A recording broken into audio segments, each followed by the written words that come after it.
Hello, welcome to the Matriarch podcast. My name is Nakimera-Mahner, and I'm a mother, like my guest, and I'll let you introduce yourself. My name is Anne, and I'm a wife and mother, and homeschooler, and pot washer, and all the other things that come along with that. Yeah. The guest name is Anne Leskys. At this point in time, the topic is the journey of a maiden, and we'll hit a little bit of points in the transition when you're looking to marriage. Let's get right into it. So, my first question is, at what point in a young woman's life should she start considering I'm looking for a potential husband? I think that's entirely dependent on the young woman in question. I mean, I know in our community, 18-year-olds who are more mature and entering into marriage than I was at 27, which is, we married right before I turned 28. And it pains me to realize how immature I was in a lot of ways. I mean, but yeah. And so I think it entirely depends on who you are and also your upbringing. Any pointers in what got you to, start searching specifically? Like anything that made you think, all right, maybe I should really start putting effort into looking for my potential husband? Gosh, I guess going to mass alone, right? Like going to mass alone and being surrounded by families and thinking, I'm here alone and I don't like, I didn't like being lonely. I mean, who does? No one does. And so that's when I would feel it most keenly in my early 20s.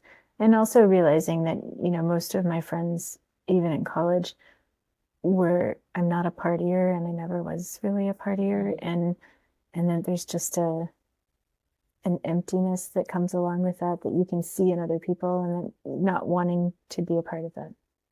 So to follow that up, what are qualities, values that you look for in your potential spouse? If he went to church on his own, then I think that's a number one. And I didn't really know that many young men who went to church on their own. And it was funny because right before I met my husband, I was somewhat interested in a young man who I thought was, and then he asked me one day for my church bulletin, and I said, why? And he said, well, I have to send it to my dad because my dad is a Lutheran minister, and he checks up on me that I went to mass. And I said, but you didn't go to mass with me. And he's like, well, can I still use your church bulletin? And I thought, ew, like, no, you can't. And so like automatically integrity is, something that you would look for in someone who's lying to his parents willfully over something, then just fess up to the fact that you didn't go to church. Like that to me would be better than lying to your father over and asking me to be complicit in it. So yeah, like it really is. Anyway, what else? Those would be two, church going on their own volition and honest and basic things. And yeah. So faith was huge for you. Yeah. Yes. Even though I didn't really, God protects fools and babies, and I think I counted in both. And that, as far as I wasn't well catechized growing up, but I didn't know that I wasn't well catechized growing up.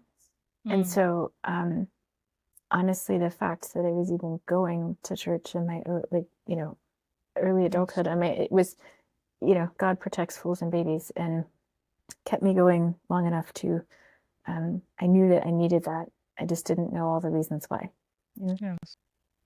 And can you speak to those values playing out in how your marriage has progressed or keeping your marriage together?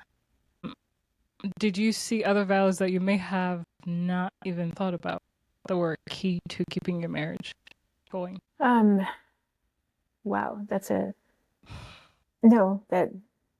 I think the understanding, even the basic understanding as a Catholic, is that you're not just making a promise to one another, you're making a promise to God. And that, even if you take it on just that basic level, then that's enough, you know, that really is enough to know that you're not alone in your marriage, and you're not alone in making mistakes, and you're not alone, and that you can always appeal to prayer. And I wish that I'd known at your age and newly married, I wish I'd known Our Lady Undoer of Knots, because boy, she's amazing. And I wish I knew to appeal then to her, as it, that there are problems, that there will always be problems. And when you unite two people, right? Like that whole death to self part is hard to learn. It was especially hard for me to learn. And so I wish that we had then had a prayer life together, like we have as a family for about 5, almost 6 years now. And I wish that we had had that in our early marriage. Like, I'm confident that my kids will know and understand that that's like a really integral part of life. Like, something as simple as praying the rosary together as a family is, you can't be angry with each other ever. Like, you really can't. Like, it really is something that simple. And it's funny how many times, even just, among children or among parent and child, of, relationships that can be stressed at times over the course of the day, and frustrations, and it all disappears in that simple act of praying together. So I wish that I had known that then. I think it would have been hugely helpful to us in our early marriage, but we had a really weird early marriage anyway, in that we married and 2 months later he deployed. And then, he came home for a bit and then he deployed again. So by the time we moved the first time, we had been married almost 2 years, and we'd only lived in the same house for maybe 7 or 8 months. So, it makes a difference. It made it harder for me in the long run to have to adapt to that, like, oh, wait, we live together and you don't always get your own way. And you don't, even if you absolutely know that you're right, like, you don't always get your own way. And so it took us a while to learn how to live together. That I'm a really terrible roommate, like, obviously. And so it's funny because kind of like, I really think that God sends you the children to show you all your own personality faults on display, so that you can correct those mistakes in yourself before they have a chance to perpetuate. And marriage is also exposes you very quickly. It exposes your faults. And it's very humbling to have someone else see all of your faults and have to live with them, because I know that I'm not easy to live, So prayer early on together would have been helpful. I wish that we had been taught that together, or maybe taken heed of it earlier. And so I'm thankful for that over the past 6 years, that like a daily rosary is amazing. Yeah. I can also follow up on your point. I grew up Catholic, early 20s, especially my college years. My faith definitely got diluted. I still went to mass, but saying the rosary, all the devotions there's a lot I'm learning now still. I almost kind of forgot about the rosary, really, or going to confession. And I realized, wow, I just kind of like was, I don't know, following the crowd. Um, and I think marriage, as you said, exposes everything out of you, but it also really reinforces how important it is to have God as a center and why God should be the center. I think there's a lot of talk, like God is in control, or everything goes back to God. There's a lot of talking, but the actual practice, I think, especially marriage, you need God every single minute. I For would example, agree. I thought I was humble. Like, I really thought I was a humble person. And until marriage, everything came. I was like, wow, I didn't think I had pride, at least to this extent. Or even just Yes. like the moments I lose myself and I'm just angry.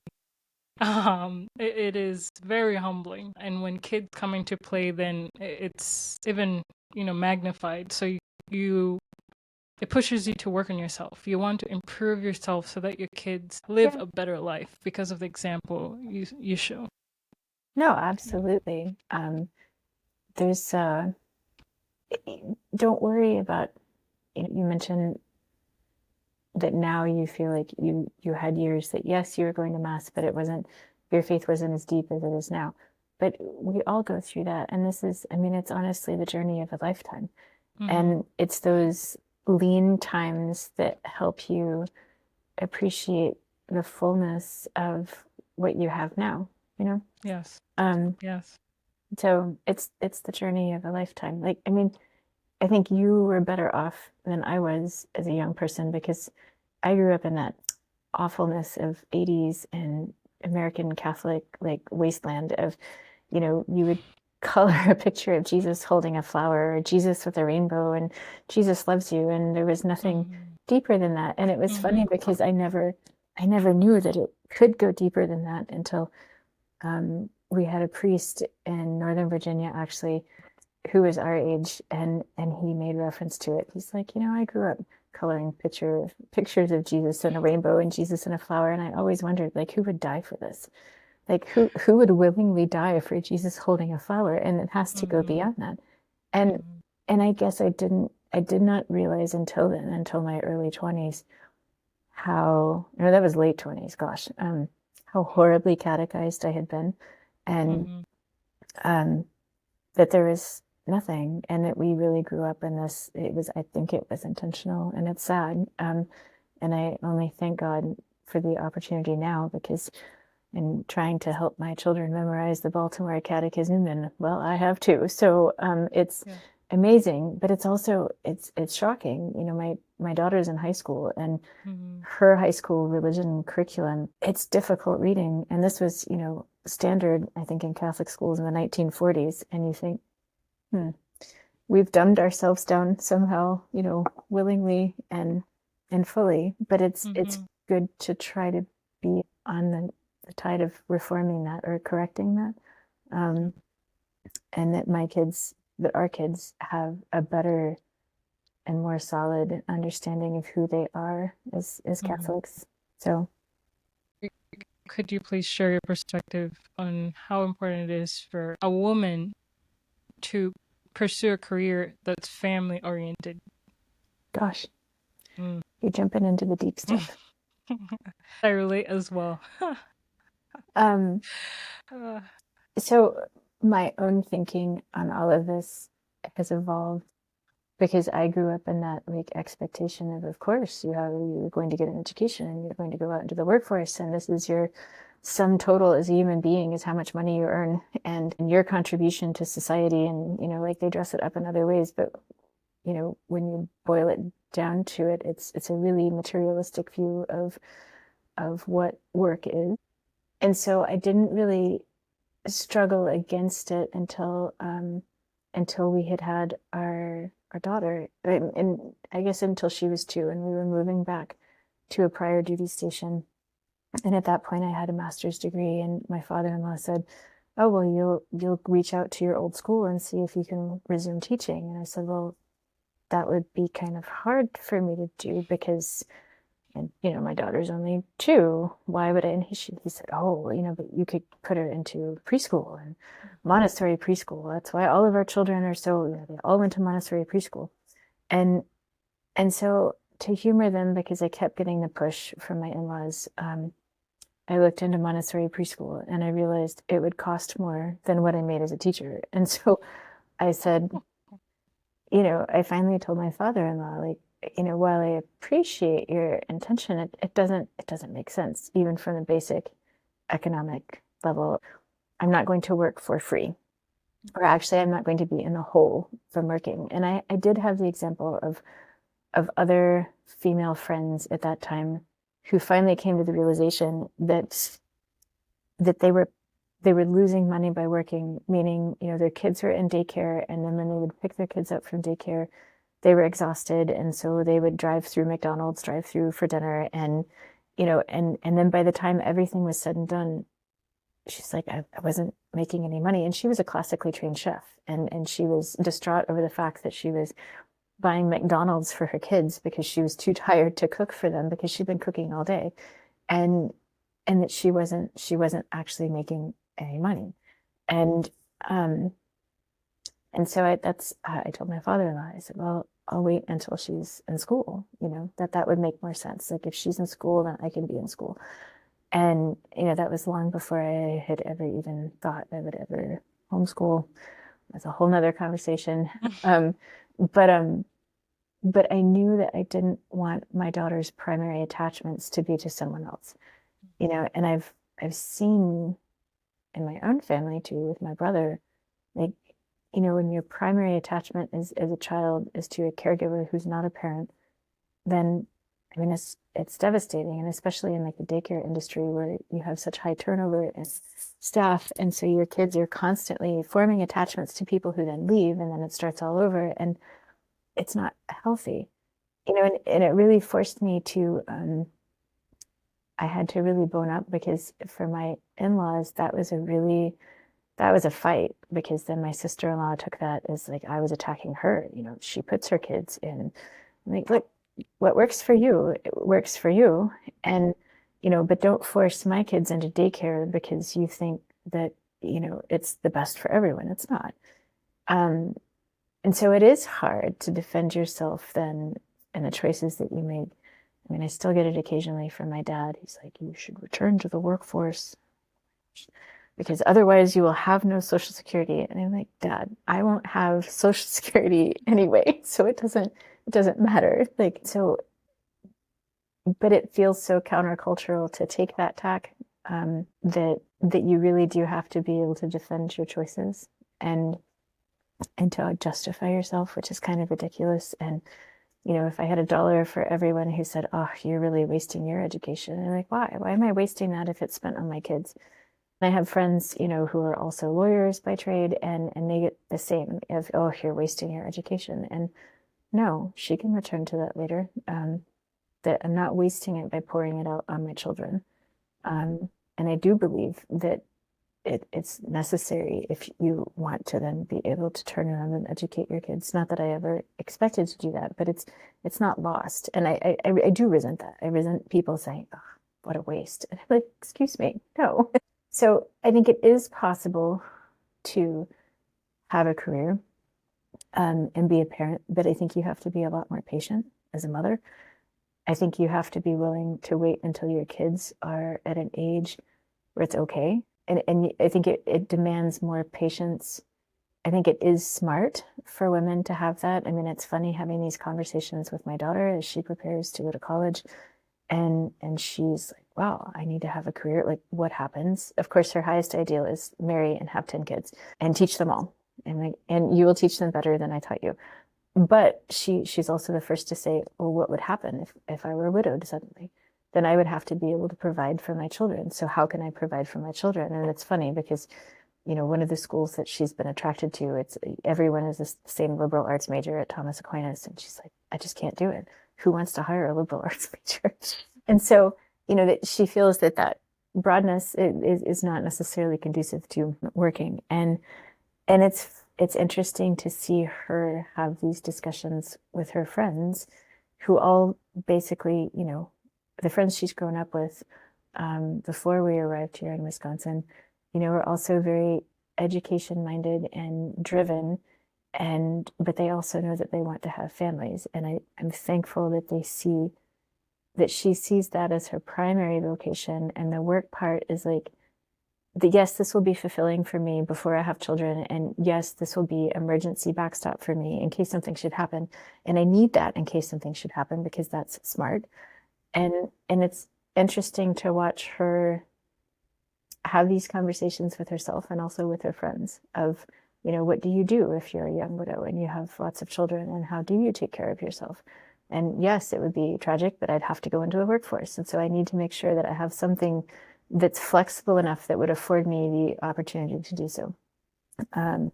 So I do think it's possible, but I think it requires greater patience and flexibility. And the patience is the hard part, right? If like, yeah, I know, but we're at like opposite ends of the parenting journey. My youngest will be 13 next month, which is somewhat shocking to me. And we're, having discussions of, once he's alone in the house, then would it be better for him to return to school instead of homeschool? And would it be better then for me to return to teaching again? And so I'm like, well, I guess if I needed to, then I could. But then, I also like being able to pick up Miss Shirley when she calls and say, okay, I'll take you to mass. So it's hard to find a balance of using your talents wisely and having the patience to be flexible. I didn't have a career path like the one that you see before you that is, it is flexible, but also demands a little bit more of your time early on. And so that's I've seen moms in the medical field make that work, by working shorter shifts or working privately or independently. And, so I do think it's possible, but I think it just requires a savviness on your part to, to do so a way that uses your time wisely. Because the standard 9 to 5, no, I don't think that I think is just burning the candle at every end, and you're robbing yourself and you're robbing your family. And I don't know how anyone is able to do that. And I have the luxury now of being closer to 50 than you were to 20, that the people that I've seen do that are the ones who've struggled the most in their marriages and who've struggled the most with their kids, and that those decisions didn't work well because it's not possible to do everything, and that's contrary to the mantra of, oh, you can do it all, you can have it all, you can have the high-powered career and raise a family. I don't know how anyone would expect to do that and not lose their minds, because it's not easy. It's not easy being a mother. It's wonderful being a mother, but it's not easy. And for those people who are like, well, of course, like that doesn't require brain power. Like, are you kidding? That requires more brain power than any job that I'd ever had outside the home. So, Couldn't agree more. Especially as a first-time mom for me. So you're navigating so much. You're learning about yourself even more. And as you said, the 9 to 5s or whatever else you might be doing that time robs you the opportunity to be able to like have introspection, work on yourself, like plan out how you want to raise your kids. It's just like, I guess you just get stuck in the routine and role of just working, coming back at home, getting your kids from daycare. You really have time. It's autopilot in so many ways. You're not present. It's just day by day. You're losing out time before you know it, it's gone. Before you know it, this kid has something happening that you just missed out, and it's too late. Anyway, well, you're still in that stage that it's more physically demanding. yes. And I remember being so exasperated in the physically demanding stage because you're exhausted. And trust me, I remember that all too well. And it seems like there's no end. But what no one tells you when they say, oh, it gets easier, it's physically easier, but mentally it becomes more challenging. And no one ever warns you that, like, the problems that are physically demanding in their younger years turn into like these really like mentally challenging of how do I solve this, and how do I help them. And we I think you've already learned enough that it helps to surround yourself with good people. And that's like the best strategy and I owe a lot to friends who would make recommendations of like, oh, maybe you should read this book, or oh, you should read this book, or oh, like, and it's funny that you end up garnering, not only from grandparents and the wisdom of parents and grandparents and that kind of wisdom, but glomming onto to some real realities in parenting that are intellectually challenging and that require not only, I don't know, the mental thought, but also the resolve to correct courses. And that's not always easy. Like it takes grit to be a mom, Yes. and Yeah. because it's too easy just to roll over and and then you see children who suffer for that. And so Yeah, it's the challenge of being a good parent is, Intentional.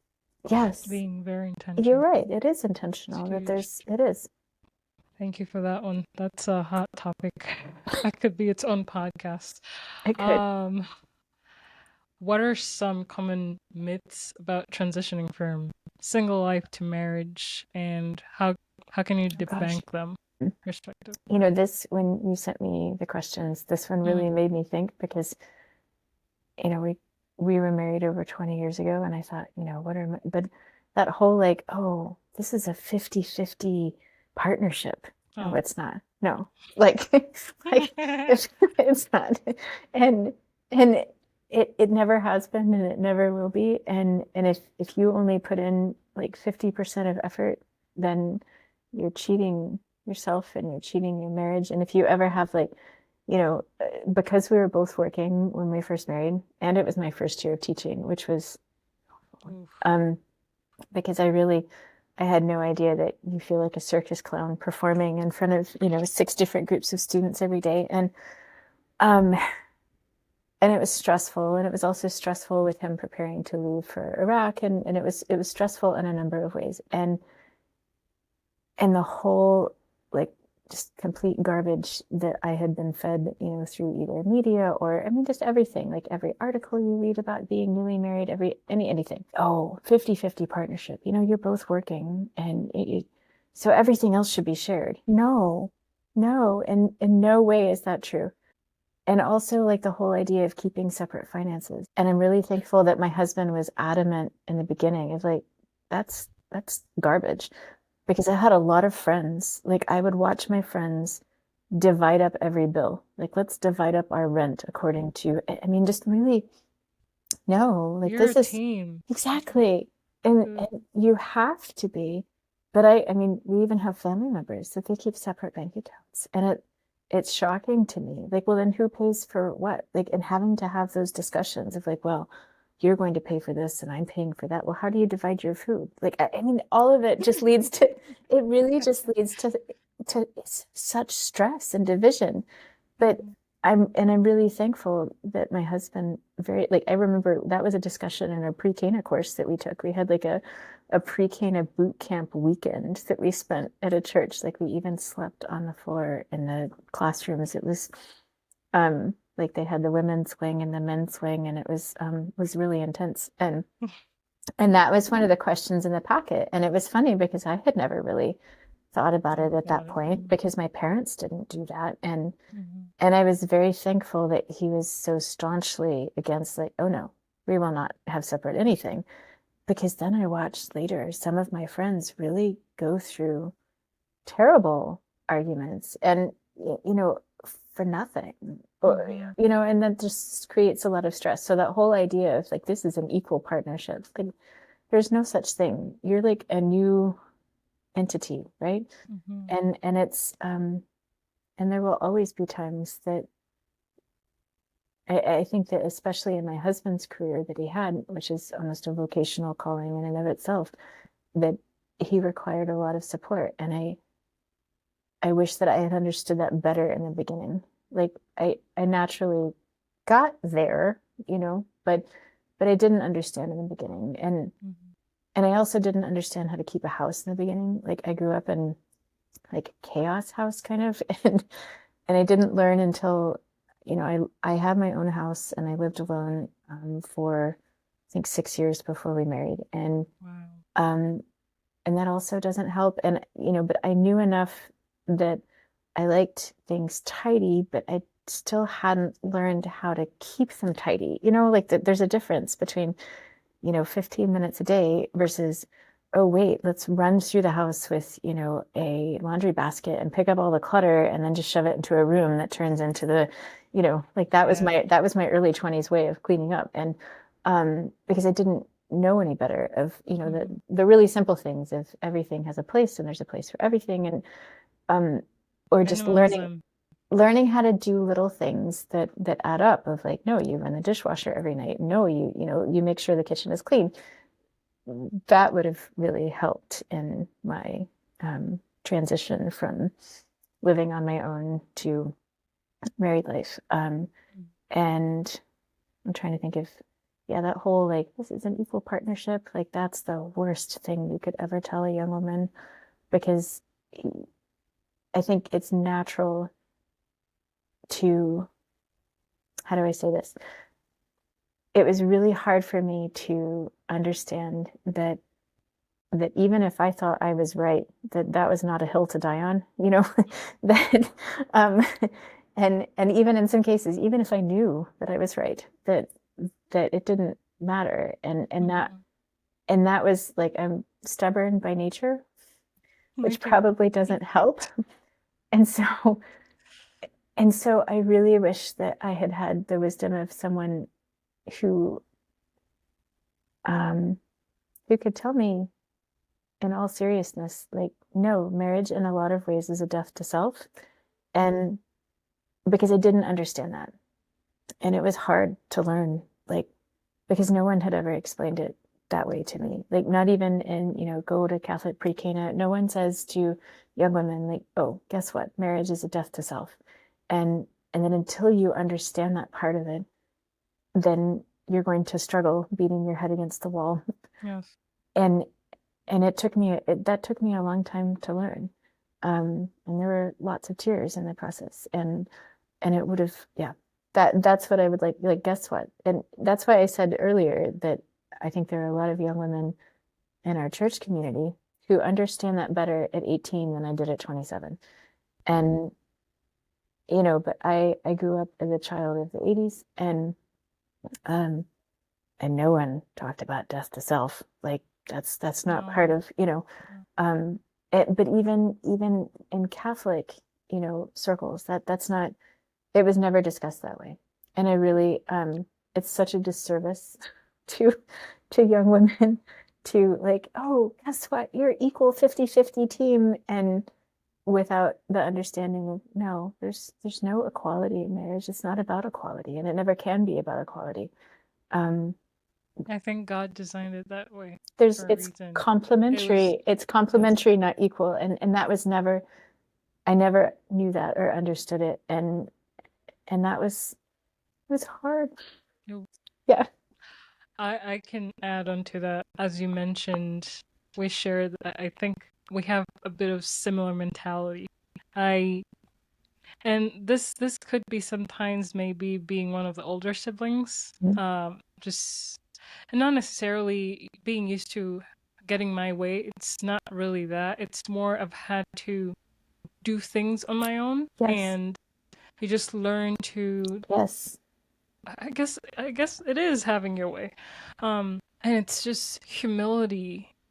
I mean, I when you said constantly the crying, you're just like, I feel like there are times I'm just hitting the wall. My head is just hitting the wall several times, and feeling divided. It's like, I've been doing this all my life, and I know that marriage is something I wanted to do, and I know it's a calling, but God needs you to let go of your older self.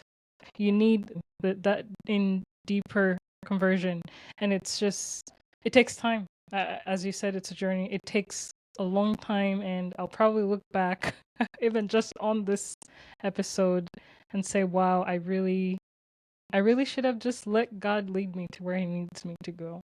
You Um, trust that he will, but I'm usually the stubborn one that God opens a door and I'm like, no. And like, that was me with homeschooling, and then he opens another door and I'm like, no. And it sometimes takes God pushing you through the door yeah. to finally recognize, oh, you were right. Like, yes, you know. It's kind of like He lets you be naughty and put on a tantrum, and then eventually, okay, you now get it. Move on. Yeah. It's very it's humbling, but also wholesome. You see yourself grow and transform, and you're like, if my faith wasn't this deep, or if I didn't have the mentors I have around me, I'm not sure I would ever be able to see this transformation within myself. So that is huge. Actually, just the last point on this. One of my mentors in the process when I was applying to medical school at the time, he asked me, Lynn, why are you why are you like troubling yourself going through all this stuff when you could just get married and, you know, take care of your home and let your husband do that stuff, you know? And initially I'm like, it's like, I don't know what you're talking about. Like, I know I could achieve whatever I want to achieve. This mentality of just like, I can have it all. And like, now I look back, I'm like, I really understand what you're saying now. Like, initially I was just blind and, you know, I thought I was better. In a way, I was arrogant. And now I have even gone back and really thanked him for pushing me to that direction, to really think about marriage and put in the work of seeking my potential spouse. Because I knew I wanted to get married, but I was like, you know, we'll find each other along the way. You know, that was just my mentality. I just want to get my career, get it started, and, you know, feel that I have something for myself and I can contribute. And then think about family and building. But really, when you paint the picture, how was I going to be a doctor? Especially, I wanted to be an orthopedic surgeon, which is even more Right. complex. Yeah. It's like, how are you going to do that and really fully be present as a mom? It's just not possible, you know? So, yeah, thank you for sharing that. But I mean, I have seen my old family practice doctor growing up, and she was amazing. And actually, her husband was amazing. He was, you know, she was Polish Catholic from Chicago and in medical school, and met her Nigerian surgeon husband who was a resident at the time and teach and they married, and they made it work, but she stayed family practice so that she could have easy hours, and he was a surgeon, and um it was feasible because she limited herself to a small practice. And I was always like incredibly awed by the two of them. I mean, they had 4 children, and you know, but she also was smart enough to, like, you know, grandparents lived at home with them, so they had a multi-generational household in order to make that happen. And you know, I grew up super far away from all grandparents, so I never even knew, like, oh wait, people live near their grandparents and that's normal. Like, how awesome is that on one hand? But I mean, I never knew that growing up, and I think that's one of the sadnesses that I have for my kids, is that they've never known that either. You know, I think that the closest we've ever lived to either set of grandparents was either a 2 or 3 hour flight or a, you know, 12-hour drive. So Wow. so it's hard. And so they were able to do that, but they had to rely on family in order to make it happen. And so that's, you know, that's one way of being able to accomplish. But she did scale back. She had initially, I think, wanted to be a surgeon as well. And she's like, you know, family practice is okay. I'm like, yeah. So, Humility. yeah. And I think part of the reason why I I had that picture, because I kind of grew up in a multi-generational household, my childhood. And that's why I think our society, or just culturally back in Uganda, it was very common that grandparents, or even just sometimes your sisters, cousins, That's relatives, awesome. are around. And we did have like a nanny, but like you still had family there. So you had someone you completely trust with your children. And because of that, I grew up, you know, I mean, Yeah. aside the point that we're a third world country, like career was your only breakthrough to move Mm-hmm. forward, to you know, to do better with your life, even provide for your family. And you know, like when we transitioned to the US, it's a whole it's so different. It's culture shock. How old were um you when you moved, when you immigrated? I was 16. Oh, So wow. yeah, I was 16, and at that time I was already in high school. But high school back home is 6 years. Here it's 4 years. So it's a lot of juggling education system. But you know, part of that is just being able to even just be able to support my parents, who have kind of burned themselves down. You know, like they've really worked themselves to the bone for us to get to where we are. And why I even to some extent currently I still struggle with this idea And I'm working through it, and I there's always some way, there's always a way through almost anything. Um, Our Lady it's Endure of just Knots.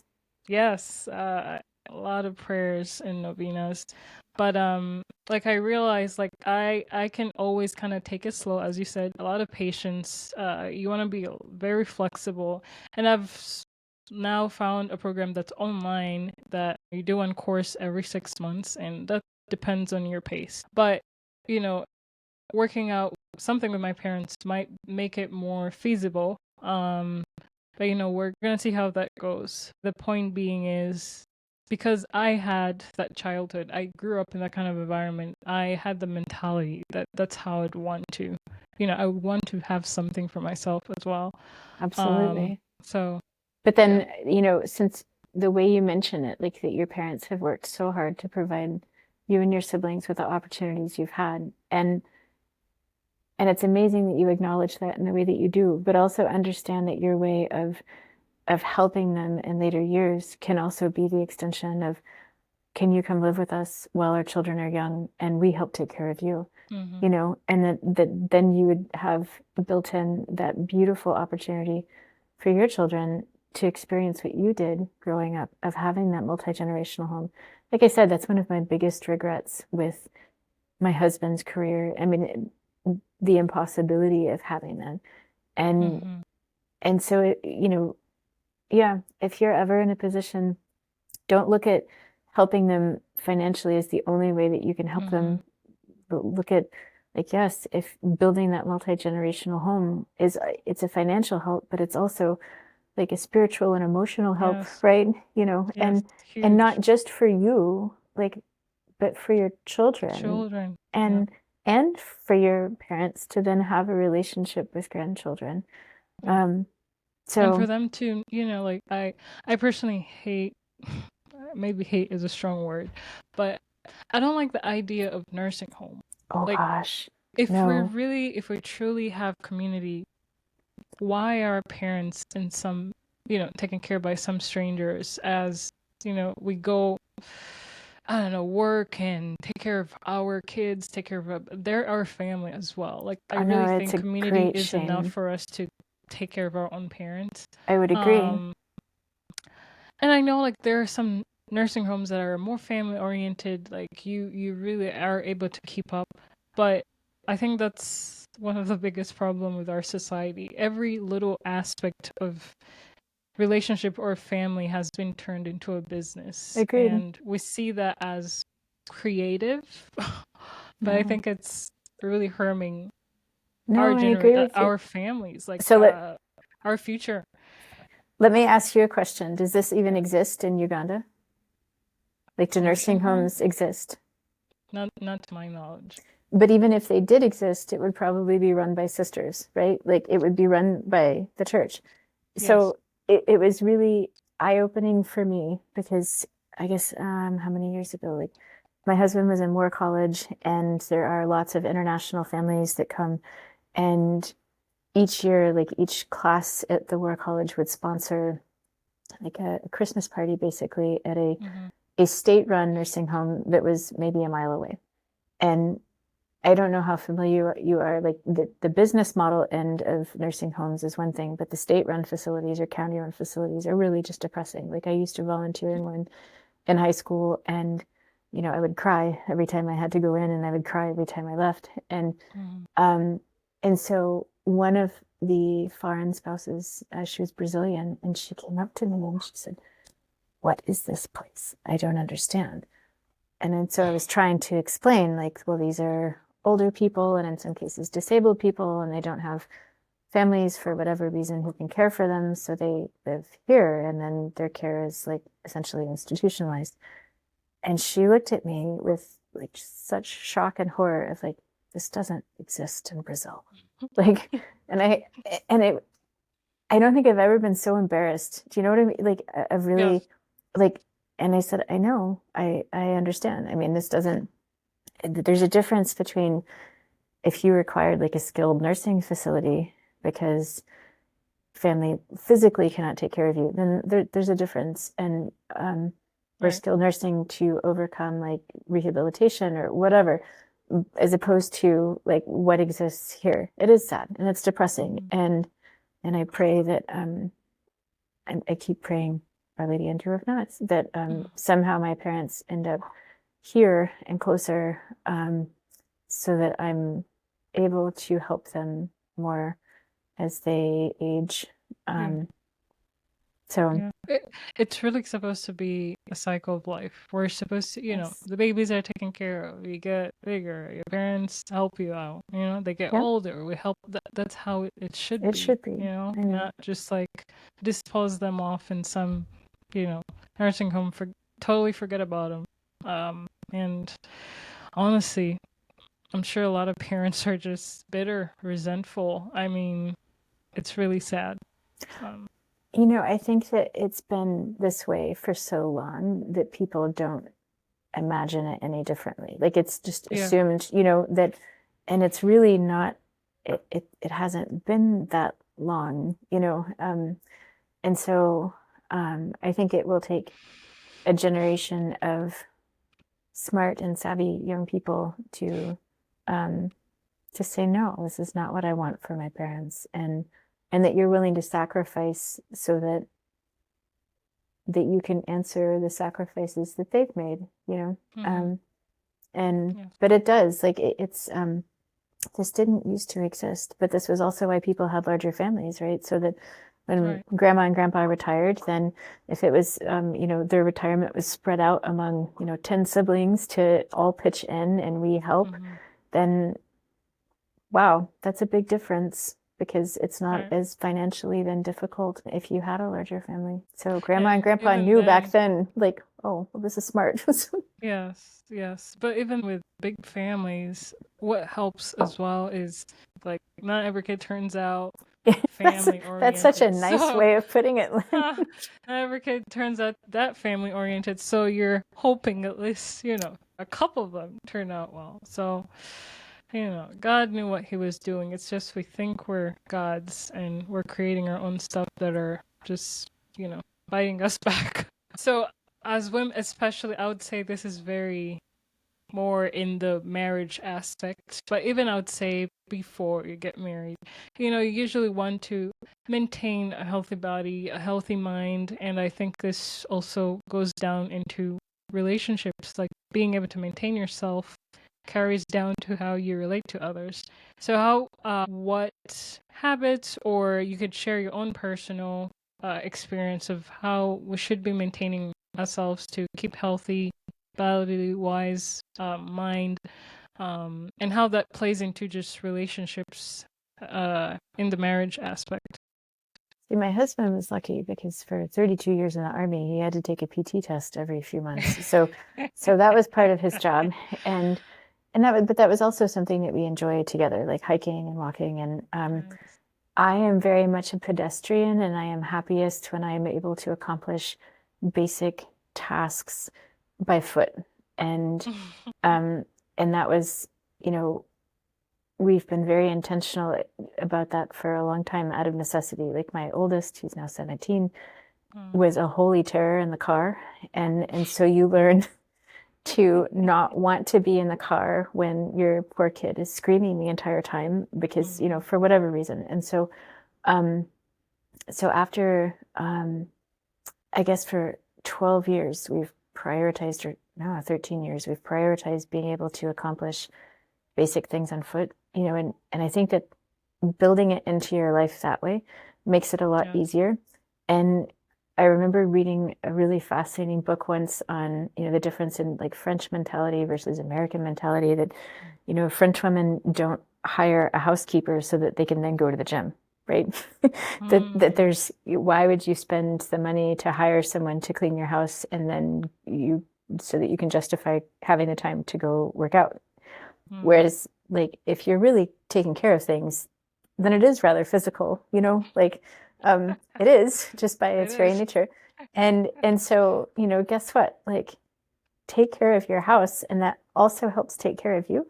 And then when Mhm. you're cooking, it also, the things that you do when you're younger to save money. And I'm kind of a food snob, and so I like to cook.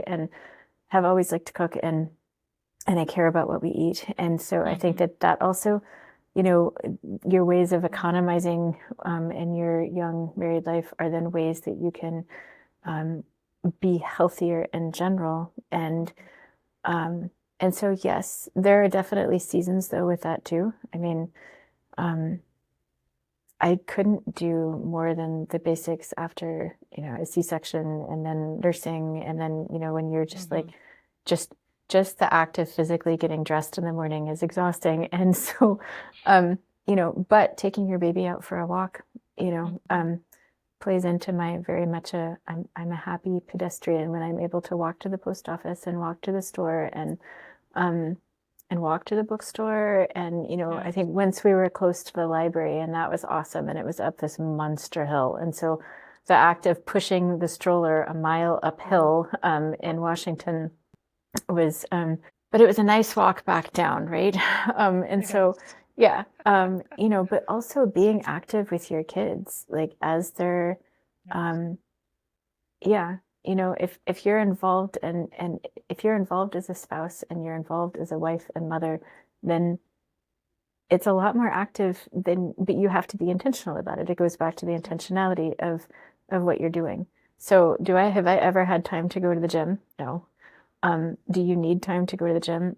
I really don't think so. I mean, I guess if that's part of your personality, then maybe, you know, my dearest and best friend still runs, but like she goes for a run, oh my gosh, with a headlamp on at 4 o'clock in the morning so that she's up and back from her run and showered and dressed when the kids wake up.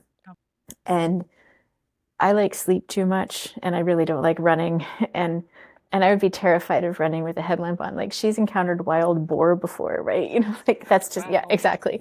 That's so not me. But she needs that. And that's when she is able to think through things and that is her and her time to herself. And so, but I'm a firm belief that, yeah. And so if you need more of it, then you find ways to make more of it for yourself. But you know, like I remember trying in the beginning when my daughter was young, like, okay, well, we have this gym membership and they have a daycare, and you're like looking around the daycare. It's like, I don't want my kid to be in here.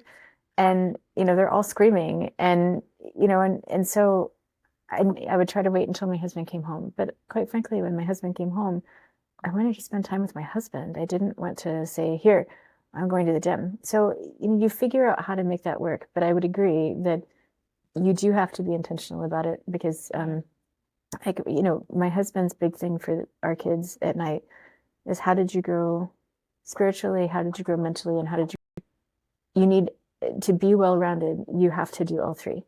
And so it's funny to me that every night, our youngest still says, okay, mommy, today I grew spiritually going to mass and praying the rosary. And today I grew physically by running to the park and playing for an hour. And then I grew mentally by finishing my, you know, like he thinks through it in those terms, you know, and on days he's like, yeah, I didn't really do much in the physical department today and I have to make up for that tomorrow. But he sees it as like, okay, that was a deficit today, but I will do better tomorrow. And you do always have that opportunity to do better tomorrow. So, I think you're right, and that to have healthy relationships with others, you have to have healthy relationship with yourself and with God. But that's part of the mentally, physically, spiritually every day that you should be like keeping track of. Yeah. I do think often women, I guess because of the, you know, the load of especially motherhood when everything is new, it's very easy to, you know, succumb to, oh, well, I have so much going on and I don't have time to, you know, go work out. Or even just you could, I guess some of the things we do forget is you could work out from home. You don't necessarily need a gym to work out. No, you don't. And I think women are very prone to kind of losing themselves because, and I think often in our society here, the lack of support, the lack of real community. You're often everything is on your shoulders, and it's just you're just kind of surviving every day. But you have to be very intentional. You have to push yourself to some extent to keep that time for yourself, to make sure that you're refilling your cup and not just emptying and giving and, Well, getting but frustrated. absolutely, but that would then be as easy as telling your husband, let's walk the baby and let's pray our rosary together as we walk. And then the rest of the time is just, it's funny, like when my husband and I do that of like, okay, let's walk our rosary, that then the conversation afterward, like I look forward to that with him. So it doesn't have to be, exercising that you're out of breath, like just going for a walk with your family is, and being intentional, like saying, okay, we haven't prayed a rosary yet. And now personally, I'm still more of I prefer evening and couch and it's comfy and cozy. But I used to prefer walking rosaries, and that was most of our prayer time as a family would start out with a walking rosary daily. And but then it starts that one kid says, well, I can't really focus if I'm walking. I'm like, how? You put one foot in front of the other, and you're like, but That's interesting. yeah. But what I'm saying is that it doesn't have to be hardcore, what we think of as exercise, because some of the healthiest people I know have never set foot in a gym. But they walk everywhere, and and they take care of themselves just through that. And I prefer that, like over the years, like I prefer the sneaky exercise, the exercise that you're, walking to check in on an elderly neighbor, or you're, helping mow the neighbor's yard, or, like mowing the yard is, yes. The kitchen is enough Olympics, in my opinion. Mopping is always my personal favorite. Like really, really like mopping well. As actually, it's the little things that add up over time. But or like, oh, I don't know who designed our house that 2 flights of stairs for the laundry, and I'm like, okay, that's yeah, laundry in the basement. It's always a winner, and but when there's exactly, but the extra flights of stairs are good for me. So yeah. Yep, your body keeps track, so you get it in somehow. So back to maiden. How long should a couple date? What does the church say? Like 6 months of marriage preparation? I believe it is. I think that's wise. Like we had, so when I met my husband, we were in the same place for 6 weeks. And then it was long distance for almost 3 years before we married. Wow. And so, but he was very adamant that he was going to pay off his student loans before we got married, which I thought, like, really? But, but do you still question that now, the student loans? Well, he was also adamant that I finish my bachelor's. So, it was a twofold. And I mean, I guess we were married, a few months after I graduated. So, yeah, no, I don't. I think he was savvy in that, I can't start a family if I have, like, it was like 60 grand in law school debt. And to his credit, he lived like a monk. And he paid it off in 2.5 years. So like he really, prioritized, like, no, I'm taking this seriously. And I do understand that. And I think it is savvy. Of course, I was very impatient at the time of, I could always finish school there. And he's like, no, because you'll lose credit transferring and blah, blah. So, so we waited. And it did seem like it was forever though. Like I do remember that. And, and it was also stressful because he was deploying even then. And, but it was, here we are almost 1 year later. So, it's all good. It worked out. Yeah.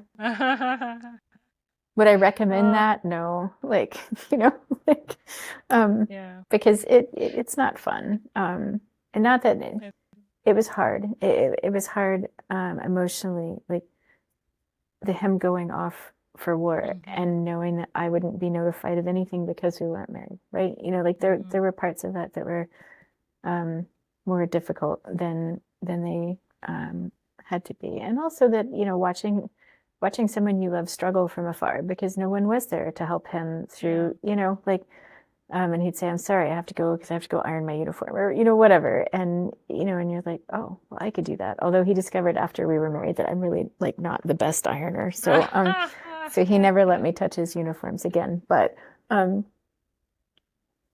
As you just shared with you, there's always nuances with everyone. Like mhm. there, even for me, there was a bit of long distance, but I'm also someone who I need to really understand what I'm getting myself into.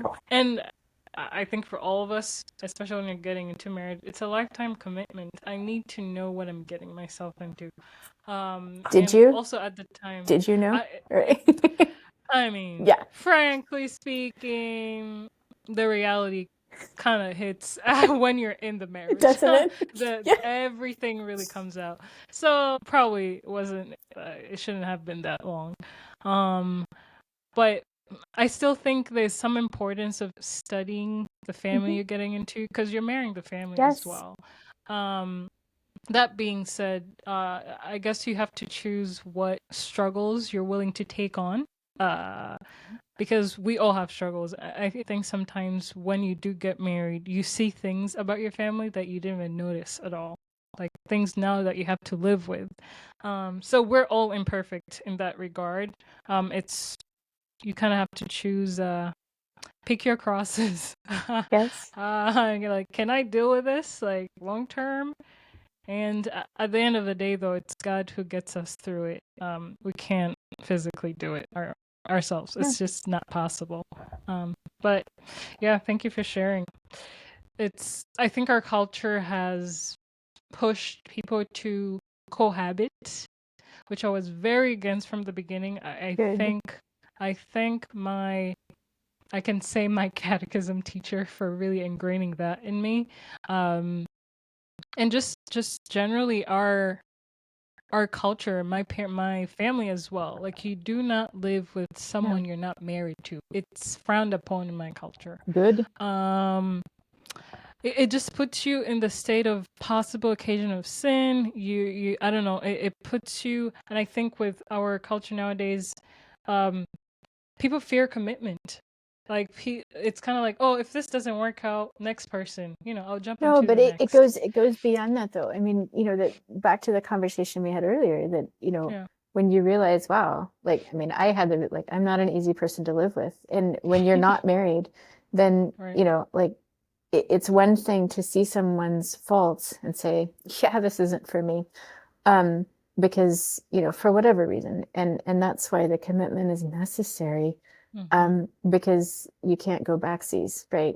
It's there's It's done. it's done. And so and that goes you're right. Our culture is deeply flawed in this, and I pray that young people can return to marriage first, because I think it only ends in heartache for Mm-hmm. the young people involved. Mm-hmm. And they've already shown, statistically, that the divorce rate among Oh, yeah is astronomical yes. comparatively. So if you live together first, then you're already stacking the deck against yourself.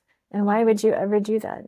But then I've seen, friends who were raised Catholic, say, well, I don't need to have a sacramental marriage, and we're just going to have our outdoor wedding in front of the beach or whatever. And then, you see how shallow, like, Mm-hmm. my best friend's nephew, her kids were actually making fun of the vows that their cousin had taken, as far as like, I'll love you through bad rerun episodes of Seinfeld, and I'll even love you. And you're like, what is that? Like, it's not even, you think it's funny, or I guess they thought it Mm-hmm. was funny, but it's so superficial that Mm-hmm. um that we've lost, the spiritual aspect of marriage and family and what it's all about, but what the gravity of it, right? That there's, Yes, the and it's essence. not a Yeah. gravity to be afraid of it, but Mm-hmm. it has to be like, you have to take it seriously enough to understand no, that this is a serious thing, and that's a beautiful Yeah. thing, and that God is involved, like not, TV rerun episodes. It's not a um it Transaction. it's not a transaction, but it's also like, yes, of course, like I'm going to love you even when you irritate the snot out of me. Like, yes, that's a given, but you Yes. don't have to like take the vow of it, I don't know. Um, Yeah. Yeah, it's though we often forget that our perspective of the other person is the same they have of us. We're also flawed. Like we often, for some reason, we always think we're better. oh your no. your individual self, you always think the other person is more flawed, but you're Oh no. equally flawed. Yeah, So when you go to it's just confession enough, you understand oh yeah, that, oh yeah. like, It's no, I trust me. Oh, God bless my husband. He's a saint in so many ways. Like, honestly, um, and that was patience in a man is a very desirable characteristic, yes, and loyalty, and he definitely has both in spades, but of, the true awareness at times of how difficult I am as a human being is humbling, still. And, um, but like I said, you see that in early marriage, but then I would also see big glimpses of it, when your kids are old enough to start running around and they hmm parrot you and you're like, oh, I say that, or like I said, when you see your own personality faults walking around on two skinny little legs and you realize like, oh, I have to change this and fast, and it's humbling, to say the yes. least. But Um, yeah, yeah, yeah. patience. We should add patience in a man. Patience in a man is very, It's huge. yeah. It is huge. Um, what are habits, conversations, or even skills that we should be working on or developing as a couple before kids are in the picture? Gosh, So, like, we know, like, for example, marriage prep is a big one. I really think I'm not sure if other Christian, I don't think so. religions have marriage prep. I didn't even know about it until I was about to get married. Um, like marriage prep really helps a lot. Like it sheds light on so many things you didn't even think about. Yep.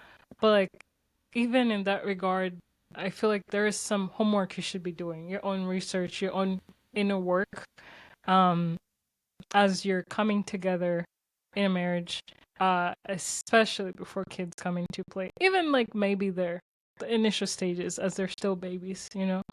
But as you said, it's a journey. But Gosh, you're so much more elaborate. conscientious than I was at your age, that, you're like light years ahead of me already. So, Oh um, my gosh. Thank you. um, gosh, like I said earlier, I wish that we had known to really pray together. That had we been doing, I mean, we went to mass, together every Sunday, Yeah. but, um, to be more intentional in that way. Mm.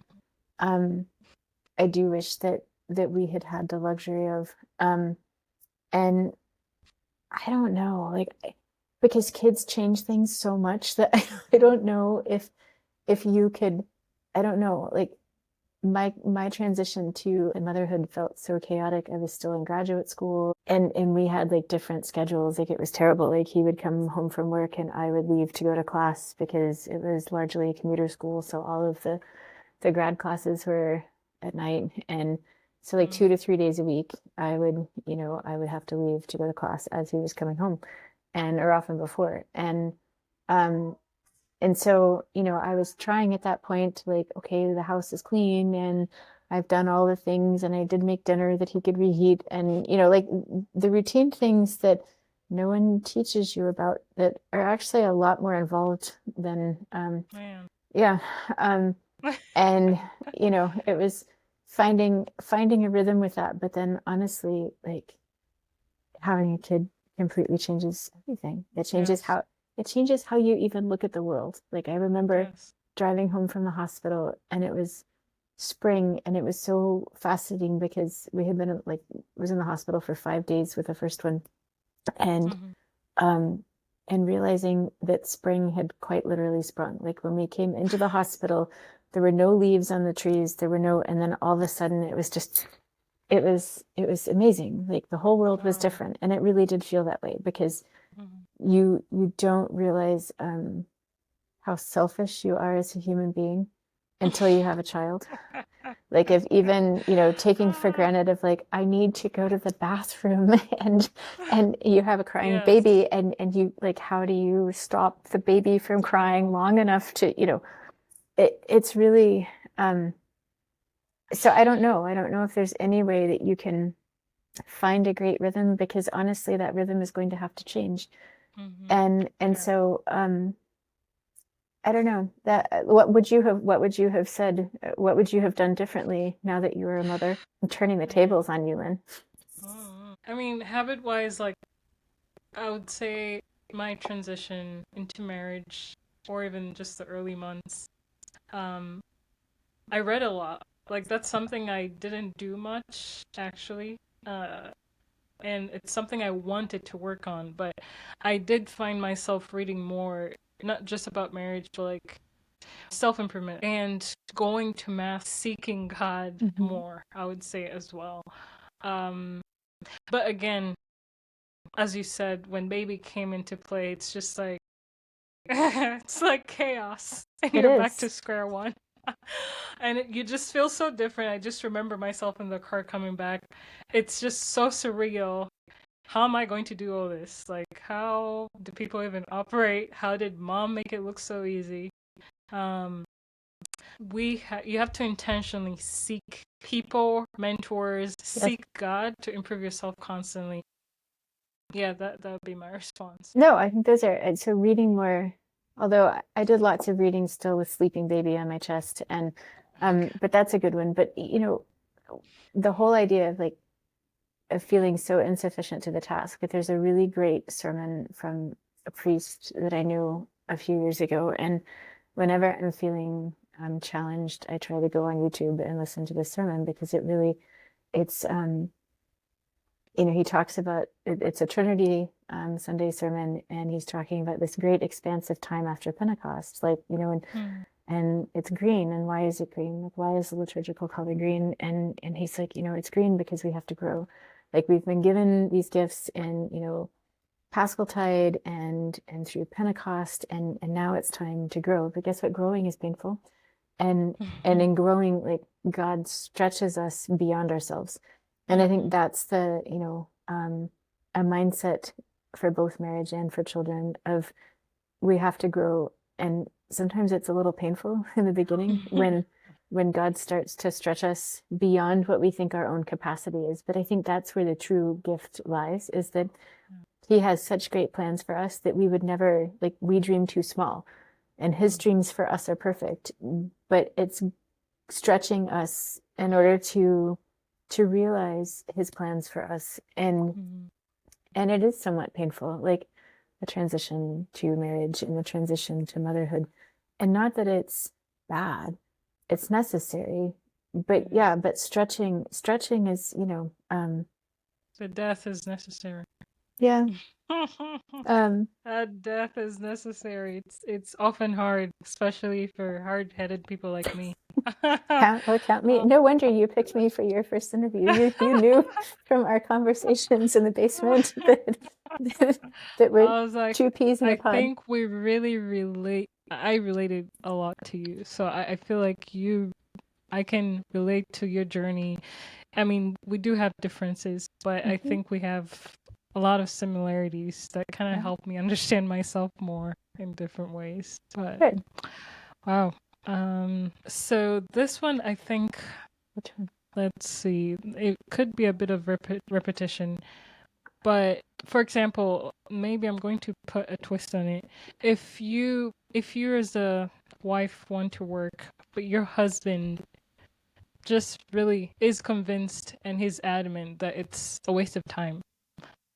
Um, Ooh. and I think this can cause frustration and that growth that sometimes God wants to happen. I think could even take longer because there's a bit of friction here.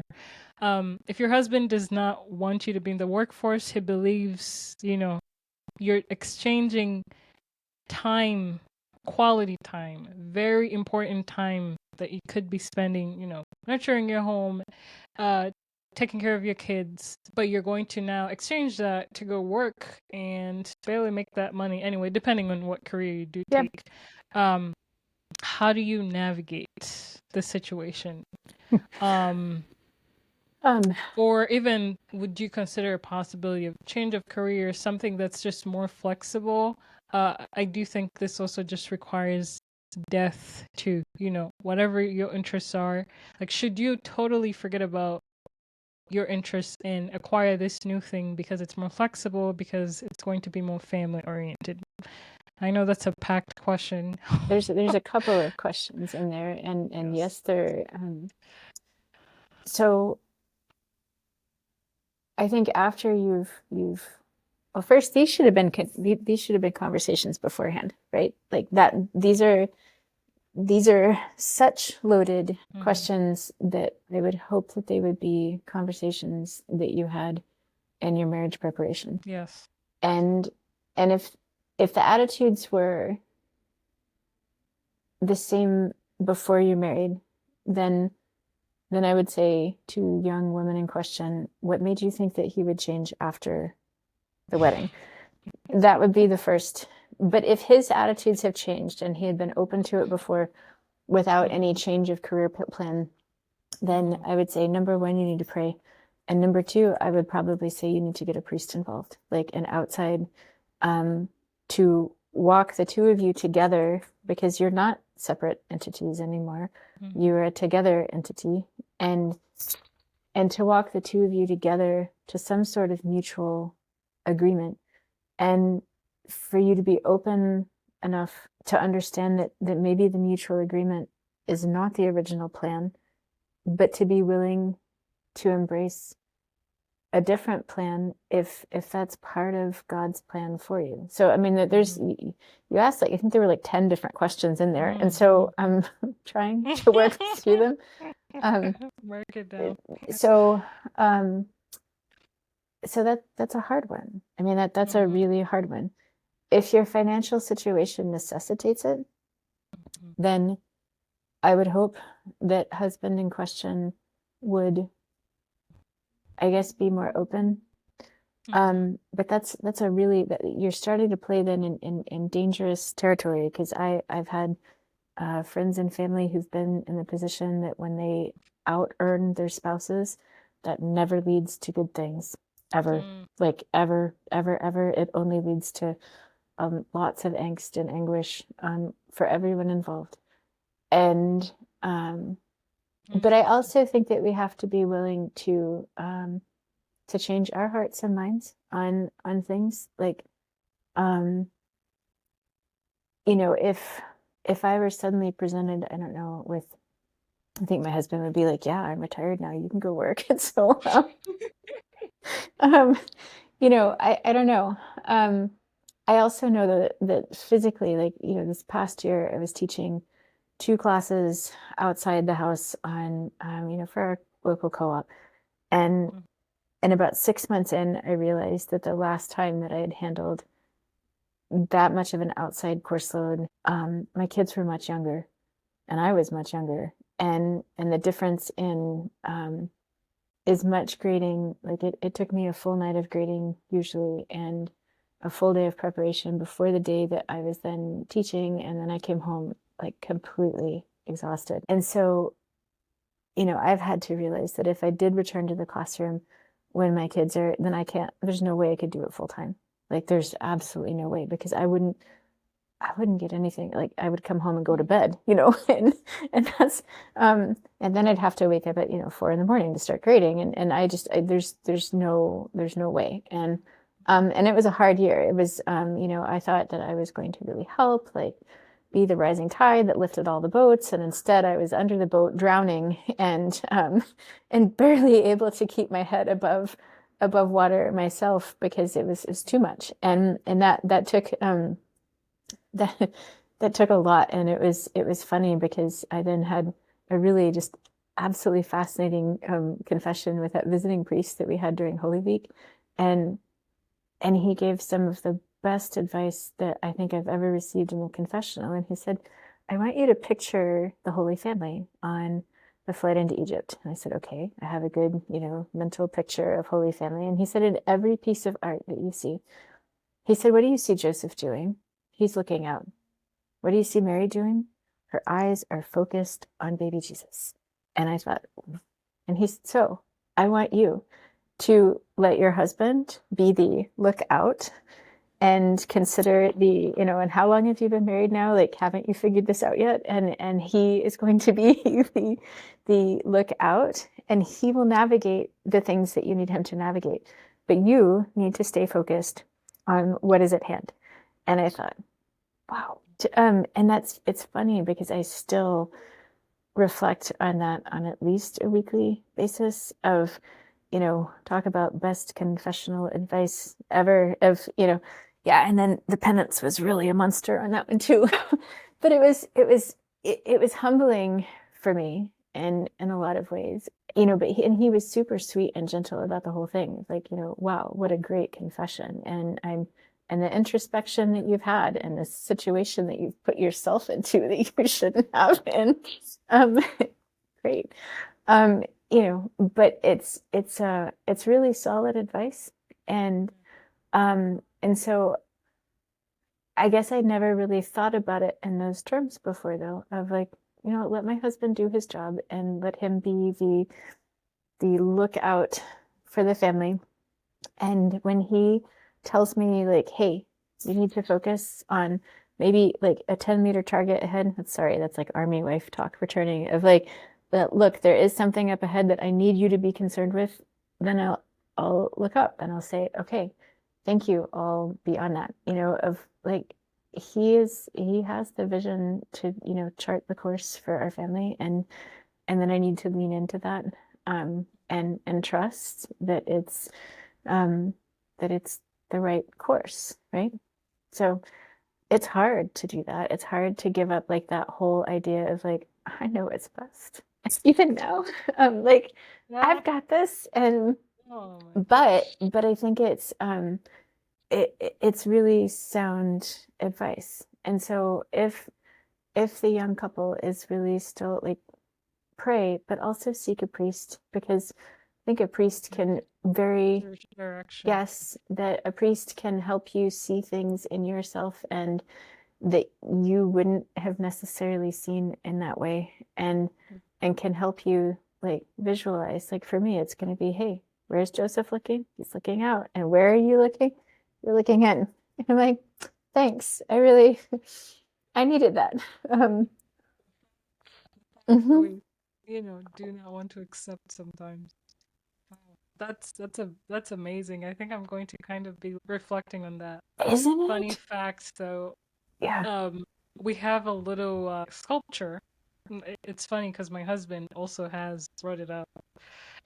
It's Joseph on the outside with Mary inside with baby Jesus inside. And my Oh, husband has often told me, um, see this? This basically, this is the truth. I am the outside, just yes. focus on the inside. And it's like, there are times he says it, and he said it once, but like, I kind of like, I guess in the moment, it was just like, okay. And like, when you just shared this again, that was the first thing that came to mind. And I'm like, wow, I really should be Oh, taking care of my Lynn, scope. no, but I mean, I've been married for over 20 years, and that was really one of those, probably for me, top two confession experiences of having a priest say, "Oh no, you're like, you need," and doing it in such a beautiful, gentle way. Like he really Yeah. was, like he was amazing, Mm. and it really is. It was very humbling. And then he gave me like such a long penance. I was like, really? um, and and he also, part of it that was crazy. He was like, I want you to tell your husband this. And I said, wait, what? Wow. Yeah, I know. Like add-ons. Yikes. And he said, well, I mean, you Really? have a good relationship with your husband. And I said, yes, I have a good relationship with your husband. And he said, I want you to tell him like the realizations that you've had over the course of this Lent. Wow. And I thought, really, is this part of, like, but what was crazy is, we did have a good conversation about it afterward. But I've never had a priest say in confession, like, I want you to talk to your Share this. husband. And you're like, really? Um, wow. And, but it did. And it was a good conversation. And, and I also realized like the extent of, no, I realized every Thursday night, like of, um, that as the school year went on, that it was more and more, and how much I was then neglecting, you know, lots of things around not only home, but necessaries with like, we're still wrapping up our school year because it made our school year longer, which, yay. And so it's been a humbling, it's been very humbling. And, to have to admit like, oh, not only am I not as, it's not that I'm not as capable, but I can't juggle as much as I could juggle when they were younger.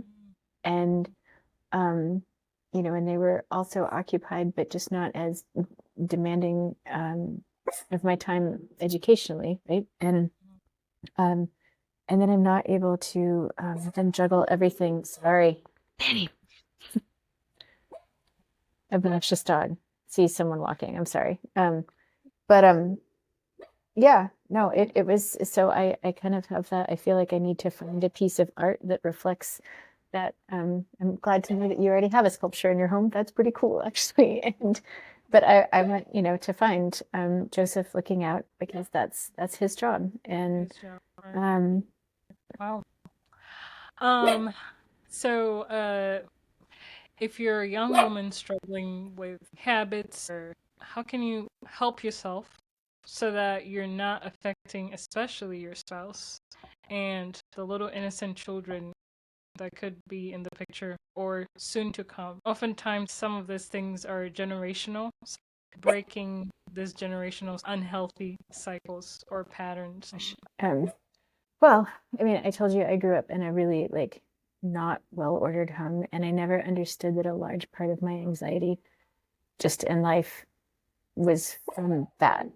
Like I never made the connection. I would always be super excited as a kid when I would clean my room and it would be clean, but then the next day it was a complete and total disaster again because I had no idea that, you really have to put things away every single day. And so I never made that connection until I was older. And I would say that that was weirdly generational in my house. And that really it was a cause of a lot of anxiety. Like it makes me super anxious when I visit my parents now, which is sad. And I want to be the one, like I'll start sweeping and my mom takes that as criticism. And I'm like, no, it's not criticism. I'm trying to help. It's not a critique of how you keep things. It's I want to be of help. Genuine. And It's a genuine it is because it makes me crazy, of just I really struggle with that. And the sad thing is that I think it makes her crazy too, but she won't admit it and won't, and so that would be something that I think I've really tried. It's been harder because when we've moved like every 2 years, and so a place for everything and everything in its place. But sometimes that place I remember from like last house and, and like, what did I do this time? Like, where did I put it? Because we don't have the same place in this house. Like it's, you can't put it in the kitchen. What did I do with it? And that's, it makes for some entertainment sometimes, when we can't find things. But, hopefully since we're not planning on moving, thanks be to God, then we can have time to, so I think that's one. I think healthy eating is one of not, I've had family members accuse me of being too concerned with, bad ingredients and, you should just let your kids be kids and eat the garbage. And I'm like, why? Why?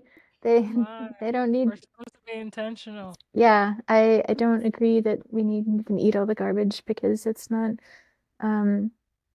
it's if your kids act like terribly afterward, I mean it's kind of like, do you see what I mean? There's no reason to eat garbage because then you feel like garbage. And other bad habits. Gosh, I think I've learned growing older. I wish that I'd been in the habit of more frequent confession younger, that I didn't grow up that way, even though I grew up like, I don't know, like not really even like fake 80s Catholic. Because when you're forced to examine your behavior, then you take steps to correct it. Because when you have to keep confessing the same sins, Mm, then there's really, and work needs to be I done. think that that's the best way of like, like if you have a good examination of conscience, and even to have a like a quick one at night before bed, it's like, okay, I lost my temper. Why did I lose my temper? And how can I then prevent that from happening, so that then when my kids lose their tempers with each other, like, if, how do you model better? Um, and but I also grew up probably with the excuse of like, oh, well, that's like the Maltese way of having a really quick temper, because my father is very quick tempered. But it was fascinating to get the perspective from my husband of, I appreciate that in your family, that you lose your tempers fast, but then you don't hold grudges. Like, it's over, it's done with, there's no, whereas it was not the same in his family. And so, he's like, I think I've learned that there's a balance then to be struck of, you know, yes, it's unfortunate to lose your temper, but it's better that it's not held over you like and you're not reminded of it, a month from now or 2 months from now or whatever. It's done with. It's Year. not a year or years, that it's done with. It's not a, and so that was I guess, an interesting, comment from him on looking at my family dynamics in a different way. Um, because my father is notoriously quick-tempered, and I always, blamed, like, oh, well, my quick temper, it's because, and it's like, no, I just learned those patterns of behavior Right. that I should try to break. So um that's, um from my husband, I've learned how to choose my words more carefully at times, like at home, um and like, and Bite your tongue. oh no, that's Yeah. one of my favorite images mentally of my grandparents, like in Malta, that my grandfather would be yelling about something and my grandmother would sit in the kitchen all, like, she didn't even want him to hear her laughing, and so she would, bite her hand in order to prevent, like, and so that's a good, if I just need to not react. Hmm.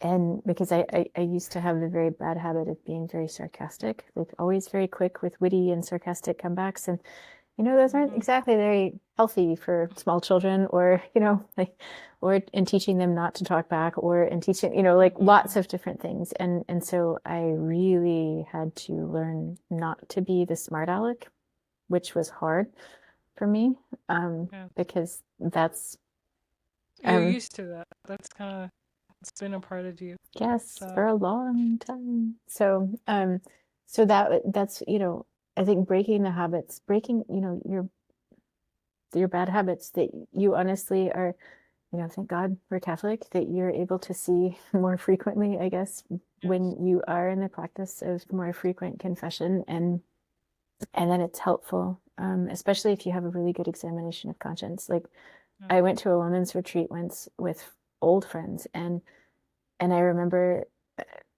one kind of elbowing me like, that's a sin. And and she's reading through this like really detailed examination, and I'm like, yes, that's a sin. And she's like, It is. since when has that? And I'm like, since always, since the Garden of Eden, that's been a sin, like, but yeah, that was probably the best. I wish I could find it. I know the folder it was in like 3 houses ago, that I saved it because it was such a good, it was supposed to be a general confession, and that was, oh, yeah, it was the most detailed examination of conscience I had ever seen in my life, and I was like, whoa. And so, going in, I'm like near tears already, because you're like, wow, I'm Wow. pond It's a scum, lot to and unpack. there's a lot, there's a lot to confess. And what was so fascinating looking back on that experience, um like, that was probably the first time I'd ever gone to confession and realized like this is like a supernatural event, because the things that I was most worried about him asking questions, he like completely ignored those. And he started asking really detailed questions about the things that I thought like these are just, like superfluous. They're not necessary. And then he would start giving me like, let's say this is the situation. Like you've told me this, and then I've asked you this, and let's say this is the situation. And in every single case, then his hypothetical situation was the situation, which kind of left me like just, I'm kneeling there on the floor with, the priest's back is to me because like this was at a high school, a Catholic high school, and I'm completely in awe of the fact that every hypothetical he's giving me is exactly the situation. And that all the things that I was most worried about, like he was like, don't even, you've confessed this. And it was just, so it was a really wild experience on so many levels. And honestly, that was one of those like life-changing confession experiences that I really felt like I have just talked to Jesus and he still loves me. And yes, I'm pond scum, but he still loves me even though I'm pond scum. And then I have things to work on like anybody else. And it was really yeah, like I always measure confession against that benchmark, which is probably not fair. But it's always it is always that same level of, oh, you're really Jesus. Like, it's not the priest recognizing your voice and knowing, so, oh, really, you still haven't figured this out. And that it's Jesus. And so the more you encounter Christ in that sacrament, then the easier time you'll have correcting what needs to be corrected for both your husband and your children and yourself. Like, that it's our path to heaven, and our path to heaven that God has given us is through our husbands and our children, and that is our path. And, and our path to heaven also involves helping them reach heaven, and that it's that we're all saints. And so, yeah, no small task, right? But this is the work of a lifetime. Um and he, God is really patient with us. And I He say, really is patient. oh, I mean, there's a the great, fact that I lose my temper, I need to. I I know, need no, trust really. me. No, I keep a St. Francis de Sales quote in the kitchen. Like we used to keep these up during Lent, and I decided just to stick it up in the kitchen I need it every day of like, I have more patience, but most of all with yourself. Like you have to give yourself that grace too, that you extend to other people. And I don't think I ever did before. And so, like, yes, work on it, but it's also with yourself, because losing your temper is like harming you as much as it's harming them. And um, yeah, I often find that, just to piggyback on that, before our last question, um, the way you treat yourself is often how you treat others. Aside from the fact that we often want the good things for ourselves, like the selfish aspect, but when you're really hard on yourself, you tend to be hard on yeah, others. When you have very high expectations of yourself, you tend to impose that on other people. So I actually, as you said, patience starts with yourself, and then you can give it to others. yes, Love, humility starts with, with yourself and putting onto others. But that's a big realization, I think, for me as well. I'm very hard on myself because I have high expectations of myself, but also like the expectations of the people around me were always high. Everyone's kind of like, it felt like everyone was looking up to me. So there's a lot of pressure. yeah. It's a lot of pressure. So, but thank you for that quote. I'm probably also going to put it somewhere around the house. To finalize, the last question is, our culture is very internet driven, devices all over the place. Now they've reached our young little children. There's now the iPad kids. Um, and that has hugely affected relationships, family. I mean, I've seen this for myself, real life. What practices, or even for yourself, what have you put in place um, for your kids to adopt, or even just like, how have you worked with your husband to ensure that that quality time is not taken away by the internet or those devices around us? This is a hard one, and um, and sometimes I am guilty of like, oh no, I'm responding to texts. So I have to try to do that before they're up and then after they're in bed, unless it's something pressing. And if I, Mhm. and I've even gotten to the point that usually during the school year, I turn notifications off so that I Mhm. don't see any of them. And then the only one that I would, receive before we moved here was, my husband, if he was calling from work, then I would see that. Or, and so I think managing, you know, responsiveness is one thing. Um, Mhm. and we didn't allow our daughter to have a cell phone until she started driving. And at first I wanted to get a grandma phone, like, and she wanted a grandma phone too. But then I was cheap, took over, and we like kind of upcycled an old phone, and I wiped the memory, and but it took the internet browser off. Like, she doesn't have access Mhm. to that. And she's old enough and responsible enough that we could, but it's like, no, phone calls and texts, like, and so she resents the fact that she's still supposed to text to say I arrived here safely. And but I need that still. And She will um understand why it's she important. will, and she She does. will. Like, it's for our son, like, now that he's exploring more in the summer, I'm kind of like tempted to figure out. We used to have walkie-talkies for road trips, like the days before, cell phones. When we were moving cross country, Mhm.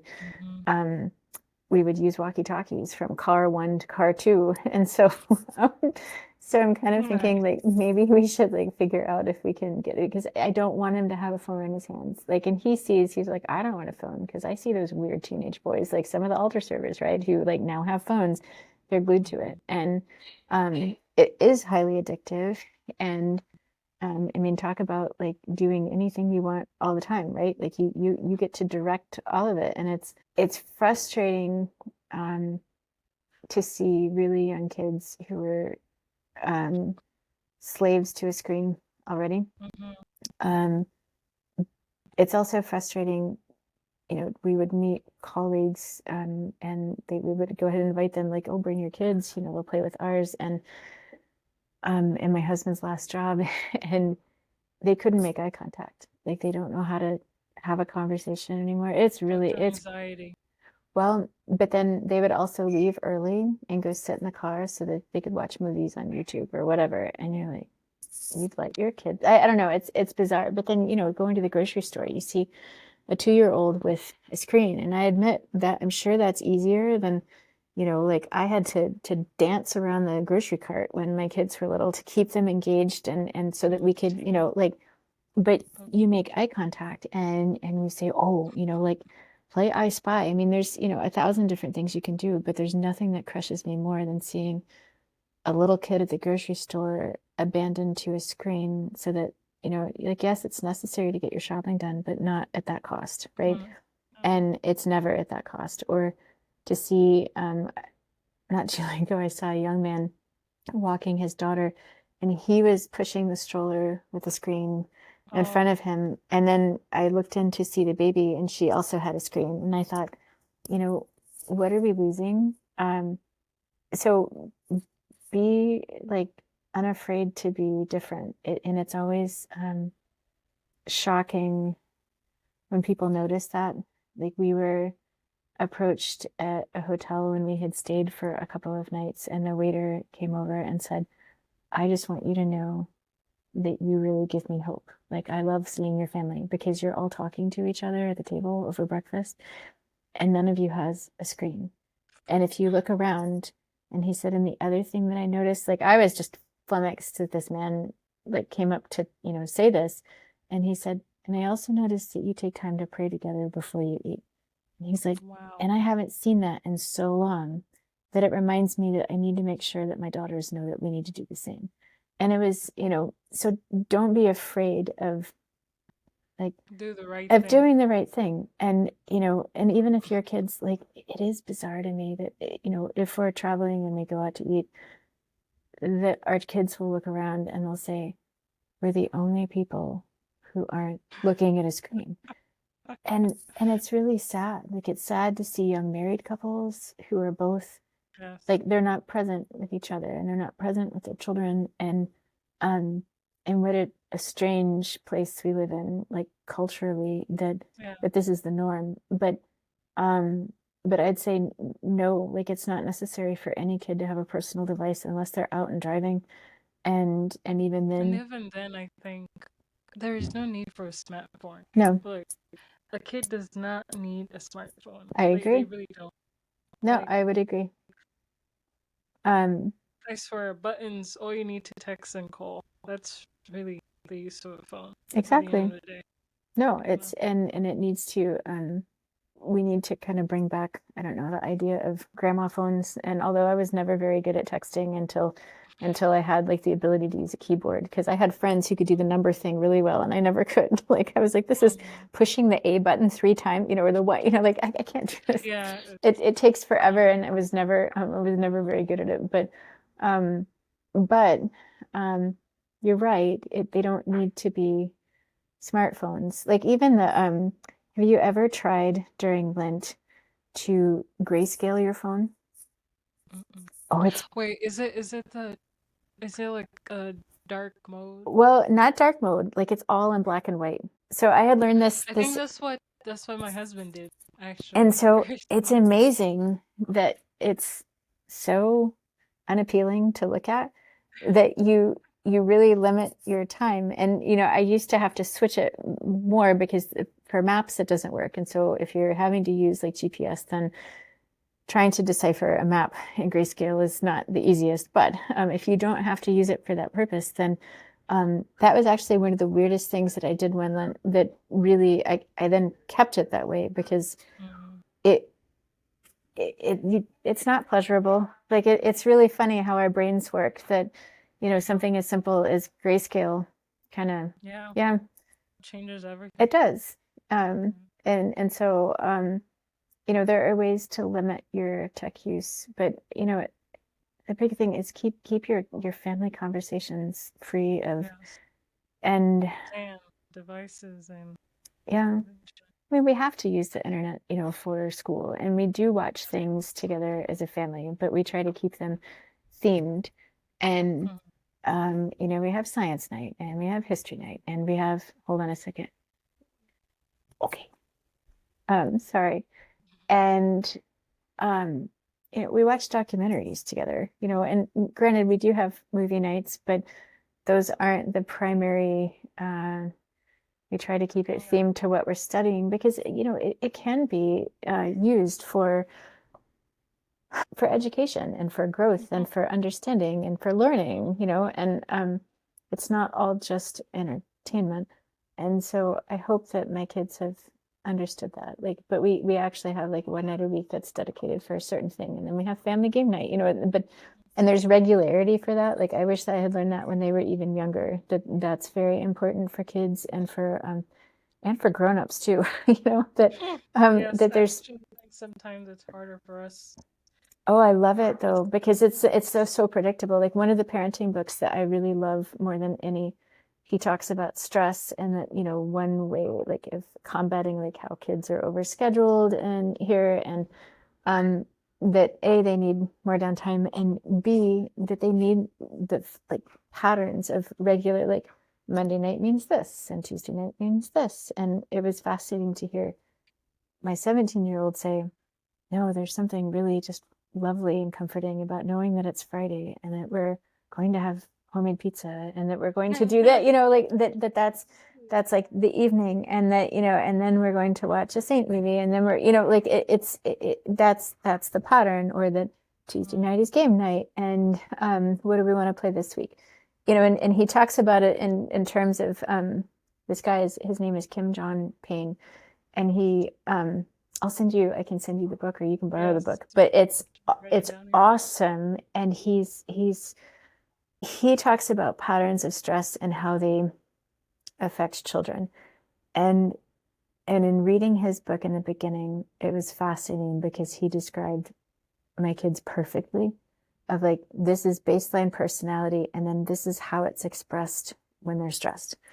And he said this child now would receive, the diagnosis, the medical diagnosis of ODD, which is oppositional defiance disorder. And this child would be tagged ADHD immediately. And he said, but that's really, it's BS, number one. And number two, these are just responses to stress. But his like early clinical work was done in Southeast Asia in refugee camps. And then he moved to affluent part of England. And he didn't understand that the behavior that he saw as like, this is obviously stress related in children in refugee camps. He's like, why are children of affluence having these same stress responses? But he finally realized it's just accumulated stress. It's stress of being overscheduled and of too many decisions and too many, like constantly. And it was fascinating because at the time, like we were in the process of moving from back to the States from Germany. And when you're in the army and you move this way, like the last 2 months, like your furniture, like all of like 95% of your household goods are shipped back to the States because it takes 2 months by ship. And you have like nothing. You're living out of suitcases on like really ratty loaner furniture from the government. And what was amazing is that I had borrowed this book from the library and it came in like as we had pared down our wardrobes to one suitcase each, right? Like one big suitcase. And you don't have that many choices. And we only had one suitcase of like half a suitcase really of toys, right? And a handful of books and everything else was in the library. And everything he talked about, like the change in my kids' behavior was so dramatic that I had everything that he was talking about illustrated, like the stress of, even though it doesn't sound like that would be stressful, the stress of too many choices of like, what do you wear in the morning? But if you think about it, like I was used to shopping in Europe where you go to the store and you might have two kinds of ketchup to choose from. One was organic and one was not. And then you go here to Walmart and there's like 1,000 different bottles of ketchup.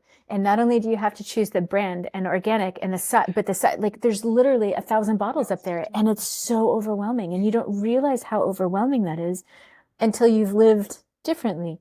Like it's so much nicer to go to Aldi and there's one ketchup, right? You know, like, but the difference in that for children is how they like the accumulation of all of that.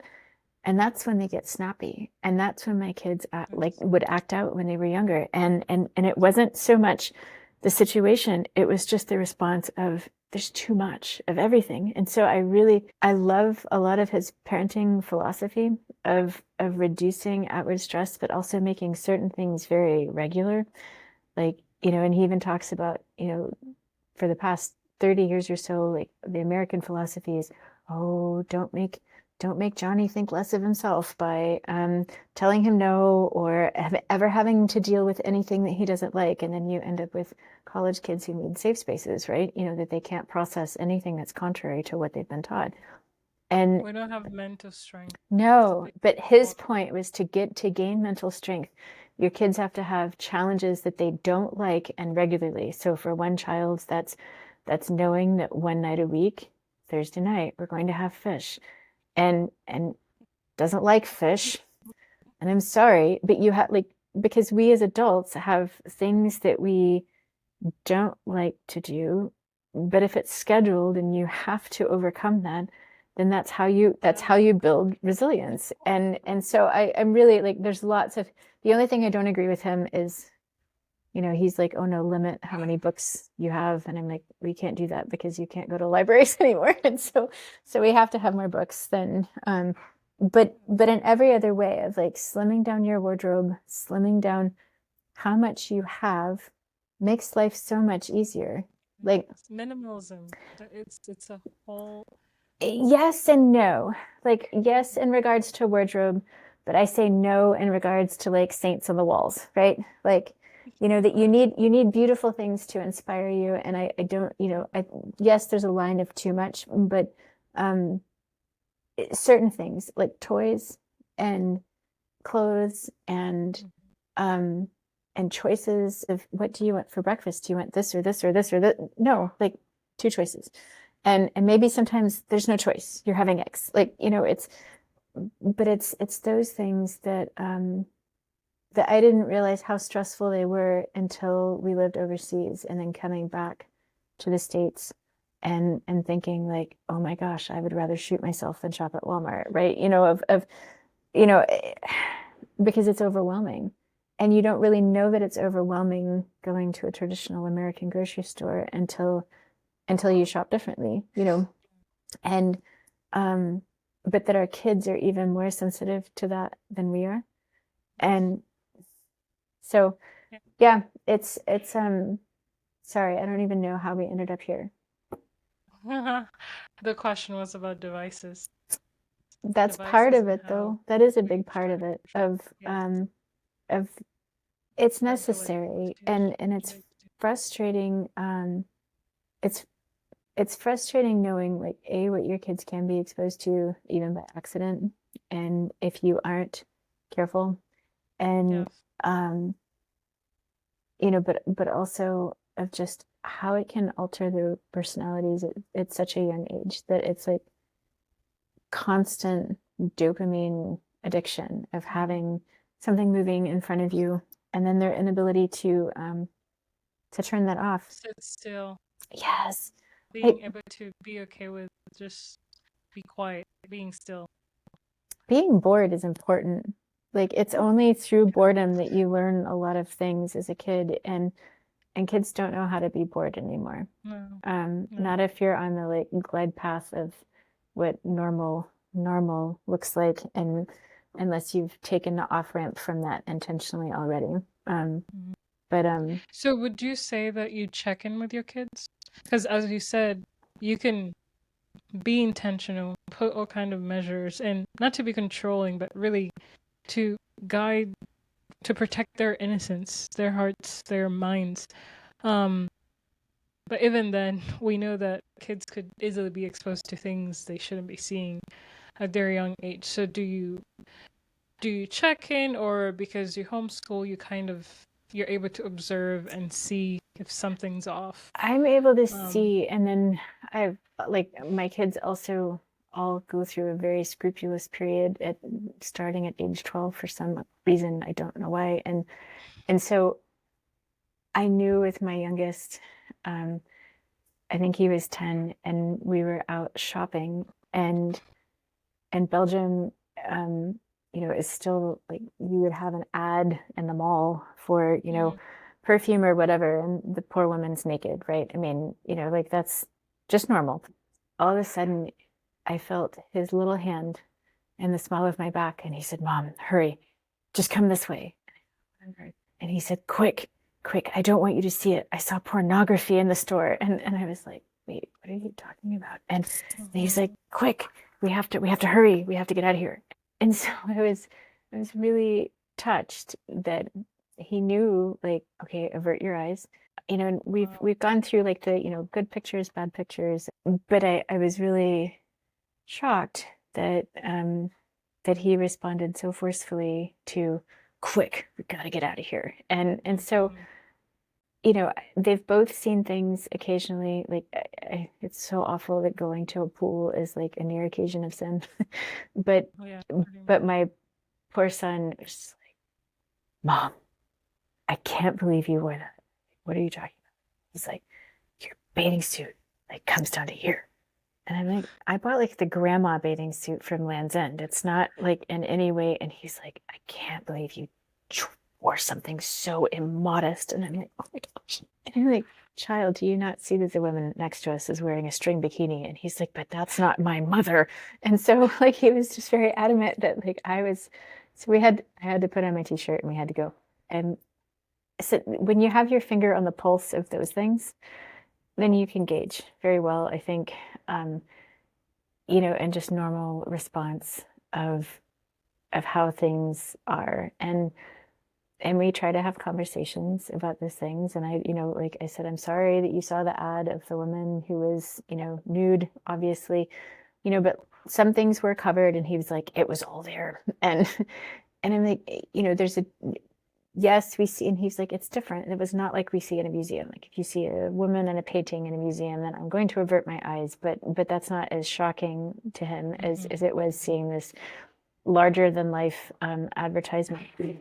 But it Mhm. really is crazy that you don't have to worry about devices. You have to worry about going to the mall and to the pool down the, that Mm-hmm. you're going to encounter it. And so it's just a matter of having constant conversations with your kids. It's like, I'm sorry that the lifeguard chose to dress so much, but make sure that you're looking at her face. Like that's where, like Mm-hmm. you can still control your gaze. And of teaching your kids, sometimes you'll see shocking things and it's almost impossible now to avoid that, but you avert your eyes. Like you have custody and you have control of your eyes, and no matter how shocking something is, you can look away. That's but that requires more self-control Mm-hmm. than than staring, but you always control that. Like it's not a sin that you saw this because you chose to look away, right? Mm-hmm. It bothered you as it should have, and you choose to look away. And um and I'm sorry. And he was like, but why do I have to be exposed to mere occasions of sin at the swimming pool? And I'm like, I'm sorry, because not everyone understands that you know, that modesty really is a gift to everyone, like, It's not just about yourself. no, Yes. it's, yeah. But so when you're, I guess, having daily conversations about and not avoiding the uncomfortable talks, um, then you'll have a good sense of if something's amiss. And, and I do have search filters and they have to go through my account, so there's you do have to look up after like my youngest doesn't have free and clear access to internet. I mean, he shouldn't. Older has Mm-hmm. more because she needs to be able to pull up more for research and whatnot, but not everything. Mm-hmm. So you do have to be involved, Yes. even if it creates difficulties for you with things popping up and saying this is something. Really, I would rather not see most of the ads that pop up anyway, so it's helpful. Yeah. Wow. Thank you so much for sharing. And um, I think that wow, I'm really amazed by your son's response. He's very solid to know what truth is, and Yeah. he's not going to like entertain anything that's not. No, That's although that was so still like top 10 lines that you never expect your son you're like, right. Mom, why did you choose such an immodest bathing suit? And I'm like, Wow. really, the grandma suit is not, but he's used to it. Like his sister's has a really high neck, and he was like, you should have one like her. And I'm like, okay, you need to take a deep breath. And like, it, and if it shows more than my collarbone, then it's not by definition immodest. But yeah, it was, Wow. yeah, he like, do you not see the women next to me? And he's like, what she's wearing does not matter. Like, you are my mother. And I'm like, Dear. Wow. That is some heavy, some heavy words. yeah, exactly. Out of the mouths of Wow. babes. Um, Wow. Wow. always. You should be proud though. I You am. should be proud. That is, I don't think I've heard a boy that age speak like that. I Oh, mean, it was shocking for you, but wow. oh, I mean, he's something else. Always. oh my gosh. Thank you so much. You're welcome so much. Anne Leskys for joining us today. Thank you for sharing your personal experiences. It means a lot. I'm learning myself, so it's a privilege to have you here. Oh, I'm so humbled, and I I'm was taking my so notes alongside. thankful that we would bump into each other in the basement, and I hope that we continue to do so because um you're really something. And I hope you Oh, know um I'm continually impressed by you and your husband both and your beautiful girl. And um it's not easy making the jump and into everything. And I don't think that I was as savvy as you are now in asking other people questions, until I was a little bit older. And part of that was, when you're moving constantly, it's then hard to find your people. And then you finally find your people and forge enough of a relationship with your people and you leave.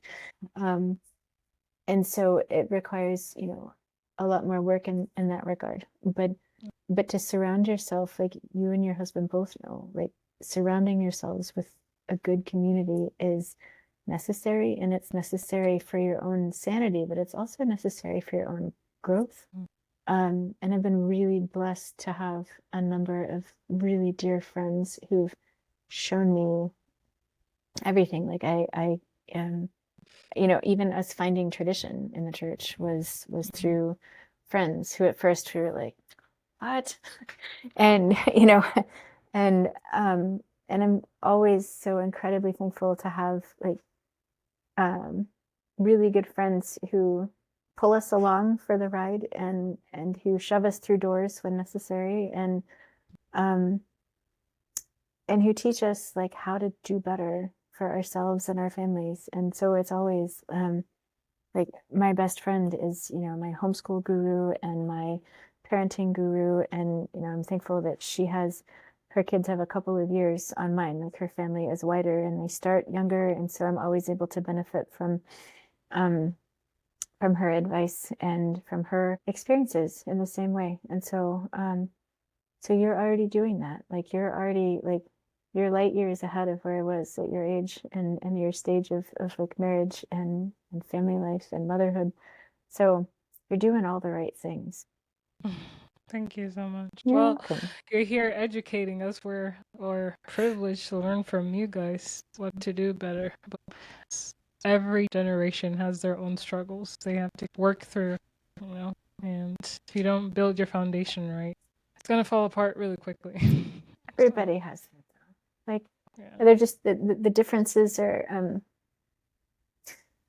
you're like, I'm so happy to see young people though, like you, Mary, and because among your generation it's 1,000 times harder than I think it was for me 20 years ago. And so it's gratifying to see kids who have their heads like screwed on right like that. That's what my dad would say, that you already you're already leagues above your peers. I mean, really, not only in education, but in your gratitude to your parents and in your awareness of what's going on around you. And so you already have the right tools, and you're just putting them to use. So so be confident in that. Like that's I think the hardest part about motherhood is confidence in the beginning. Yeah. Especially is like you question everything that you do. Mm-hmm. And am I doing this right? And there's such a luxury in that second baby that you realize, oh, wow, overthinking. I have exactly. And it's like I worry sometimes with my oldest, like, oh, I made you neurotic in some ways.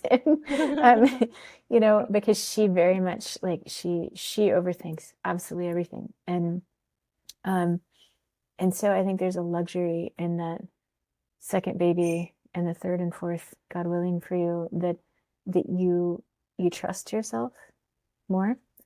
Mm-hmm. And you know how capable you are, that you're like, yeah, I've got this. That it's not, as new and overwhelming. So anyway, you've got it. Really, you do. Thank you so much. You're welcome. It was great having you. Thank you so much for the time and wisdom. Hey, you've got it too.